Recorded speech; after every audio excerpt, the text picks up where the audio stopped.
Hi everyone, and happy Sunday. So it's 96, I believe, today in Florida, and the humidity is probably close to that. So I am sitting out here in the grass with my hens, just watching them. I also put some ice out for them to keep them cool. I know it's crazy, but it feels cooler out here than in the coop or in the run, even though we have fans and water and ice. So I brought the ice out here. They asked nicely, so I let them free range in the backyard today. They are all under this tree. I don't let them go any farther. We have a pretty large backyard, but they're new to this whole free ranging stuff because I normally keep them in a enclosed run with hardware cloth everywhere. And I am a helicopter chicken mom. Silver's trying to go too far, so I'm probably gonna pull her back in a minute. But this is the best way to make friends with your chickens. I do spend a lot of time with them in the run. I haven't as often as I normally do, but sitting here being the same level with them and just talking to them, they get used to you. They have come up to me a couple times. They don't seem as scared. All of mine I have had since baby chicks, so I can pick up most of them except Eva right there. She's ridiculously hard. She's a Lakenvelder, and she should be a football player because nobody can catch her, nobody can tackle her, nobody can pick her up. She had bumblefoot recently, and she actually still has a bandage on her foot, and I did post that video, but it was almost impossible. We had to hold her in the bucket. She didn't want any part of it, but she's at least on the mend now, so that's a good thing. And this is Miss Blue right here. She's our blue-laced gold Wyandotte. She's not very friendly either. I mean, she's not mean or anything, but okay, so my husband just made noise, so now they're alerting because they're trying to figure out what's going on. You notice all their heads went up, but he has a ladder over here. He's getting up on the ceiling because it's been raining a lot. We do have trees that clog up the drains, and then it backs up and then it goes into the screened room, so he's up there fixing that. So I figured, hey, let the chickens out for a little bit. So here's Miss Blue. She's standing in the ice. As you can see, I put water in Tupperware and then I just freeze it, and I always have 6, and we take out 3 at a time. That way there's no fighting over them and there's plenty for all of them. But this is their way to cool down. I don't know if most of you know, but chickens, their body temperatures are always higher than ours, and they cool down by their feet. So we have a lot of water in our run.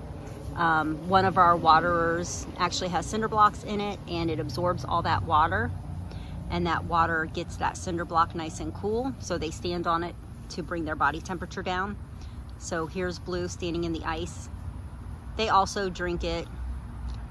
Sometimes when I take off the lids at first, there's little like slivers of ice. They do like to pick that up. They will hit their beaks on it and get those little slivers of ice. They do like that a lot.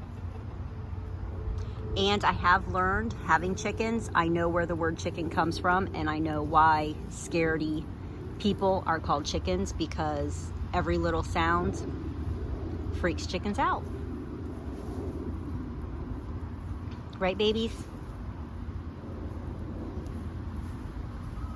So I have seen some people actually scream hawk, like in a high pitch, and it's supposed to mimic their warning calls, chickens' warning calls, so that they all go in.